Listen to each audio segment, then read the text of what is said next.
روزه یک حکمت پروردگار است که برای سلامتی انسان فایده دارد، اما اسلام امر میکند این در پنجم شرطش گفتگی است که در وقت افطار اون قدر پره نخورد که شکمش از حد زیاد، یعنی که بسیار بخورد طعام، او قدره که بخوره که در تراویح خوندن، در خیستن شیشتن دیگه معده اولاد بخوره، این قدر نی. در وقت افطار اندک بخوره، روزش بشکایه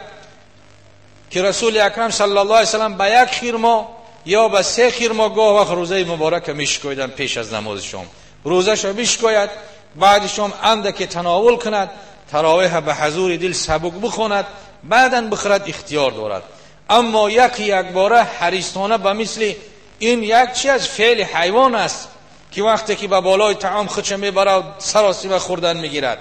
اندک خوردن لازم، بعد تراویح باز اندکی دیگر، این در سلامتی ما و شما بسیار مفید است و فایده دارد. ولذا قال علیه الصلاة والسلام ما من وعاء ابغض الى الله من بطن ملء من الحلال. کدام یعنی که از درد بدتر است به سوی پروردگار از شکمی که پر از حلال است. اگر چنده که طعام حلال هم باشد، نه اون قدر بخوری که او چکار کند شکمی تر معده ای ضرر داشته.